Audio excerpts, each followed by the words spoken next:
بسم الله الرحمن الرحیم. السلام علیکم ورحمۃ الله وبرکاتہ. محمد علی جوهر تاسو په درنه خدمت کې حاضر دی.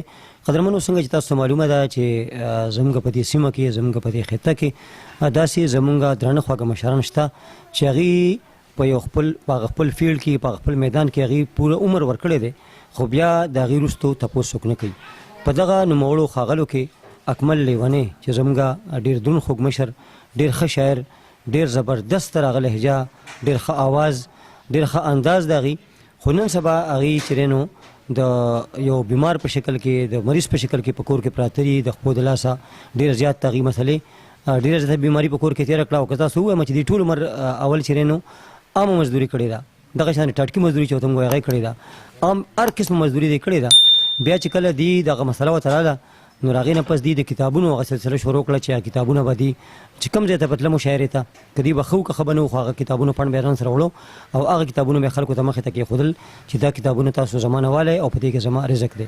اوس هغه کار هم ډېر زیات خراب په دې باندې شو چې دې ته د خپلو هغه مسله ډېره زیاته شوه او دې چې دی نو بلکل د کټ شو چې ورته موږ وایو. خو دا یو ډېره ښه موقع وه.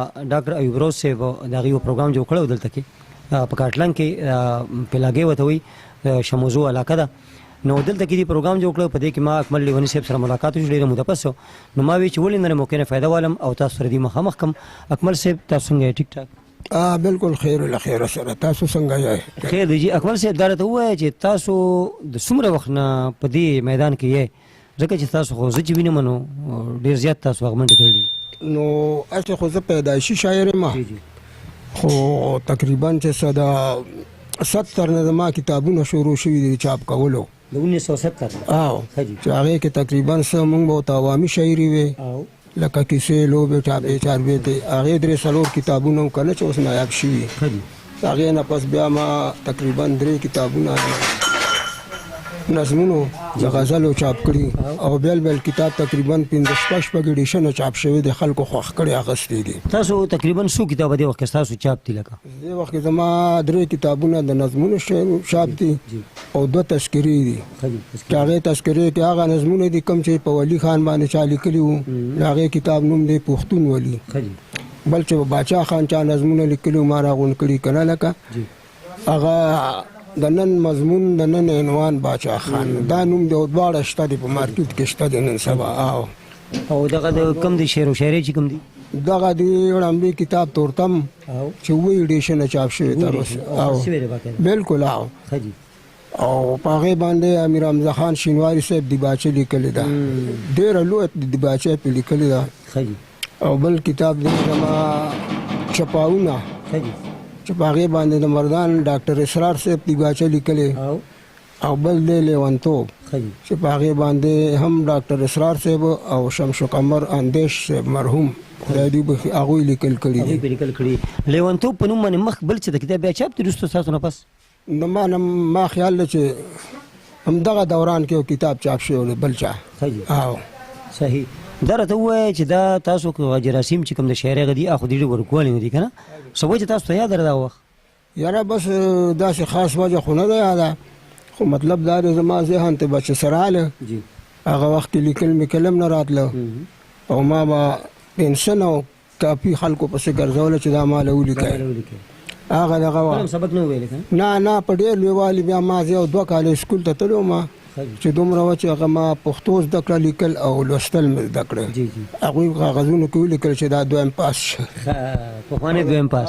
دا استادان هم را سره ډېره ښه مینه وه، خواري به یې کوله که نه. نو بس هغه دونه شو چې هغه خپل لیکل میکل شعرونه چې ما ته راشي ذهن ته هغه زه پخپله لیکلی شم.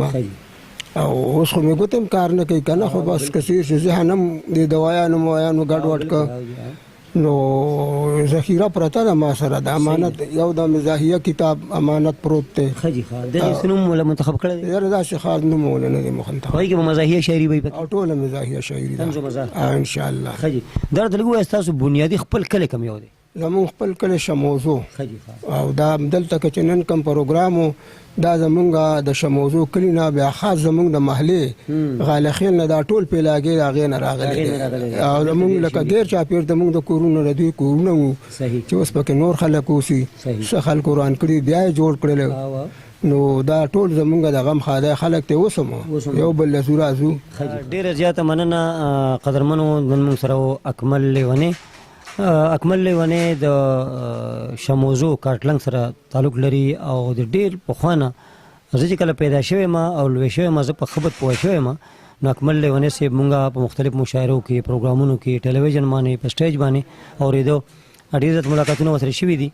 نن یو ډېره ښه موقع وه چې دې سره ملاقات وشو، دې سره خبرې ترې وشوې.